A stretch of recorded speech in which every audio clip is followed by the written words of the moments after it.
টানা বৃষ্টিতে বিপর্যস্ত হয়ে পড়েছে চাঁপাইনবাবগঞ্জের গোমস্তাপুরের জনজীবন। মোহাম্মদ শাহিন, চাঁপাইনবাবগঞ্জ প্রতিনিধির পাঠানো তথ্য ভিডিও নিয়ে সাদের ভাবনার প্রতিবেদনে দেখুন বিস্তারিত।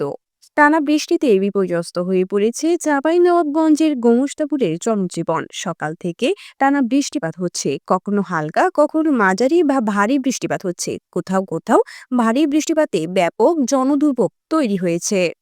বৃষ্টির পানিতে তলিয়ে গেছে এলাকার নিম্নাঞ্চলের কিছু কিছু আমন ধানের জমি। টানা বৃষ্টিতে সবচেয়ে বেশি সমস্যায় পড়েছেন শ্রমজীবী, দিনমজুর ও দৈনন্দিন কাজে বাইরে বের হওয়া মানুষ। দুর্ভোগে পড়েছে স্কুল কলেজগামী শিক্ষার্থীরা। পাখি ও প্রাণীরাও পড়েছে মহাসংকটে। উপজেলার জেনারপুর বাজারে কথা হয় রাজমিস্ত্রির সঙ্গে। তিনি বলেন, ভোরে বাড়ি থেকে বের হয়ে বাজারের একটি ঘরে আটকে আছেন। বৃষ্টির কারণে আজ আর কাজে যাওয়া হবে না।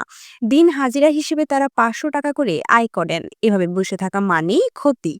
বৃষ্টির কারণে কর্মহীন দুর্ভোগের কথা জানিয়েছেন বাজারের অন্য শ্রমজীবীরা। ভ্যান চালক জব্বার বলেন, মুষলধারে বৃষ্টি হওয়ার কারণে লোকজন ঘরের বাইরে আসে না, তাই পলিথিন মুড়ি দিয়ে বসে থাকা ছাড়া আর কোনো কাজ নেই। বৃষ্টির কারণে উপজেলার অনেক এলাকায় পত্রিকা বিলি করতে পারেননি হকাররা। পত্রিকার 3জন পাঠক মুঠোফোনে জানান, সকালে পত্রিকা না পড়লে ভালো লাগে না, বেলা গড়িয়ে গেলেও এখনো পত্রিকা পাইনি। উপজেলার পার্বতীপুর ইউনিয়নের গরুর খামারি জানান, বৃষ্টির কারণে গরু ছাগল নিয়ে অনেক কষ্ট হচ্ছে।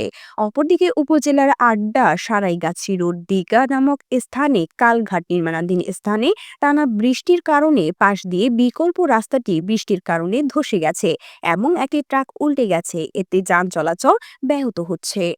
রেইনকোট পরে ছাতা মুড়ি দিয়ে কাঁচা বাজারে আসা পার্শ্ববর্তী বাটখোয়ের গ্রামের ফারুক হোসেন বলেন, বৃষ্টির কারণে দোকানপাট খুলেছে কম, এরা প্রতি জিনিসের দামই বেশি বলছে।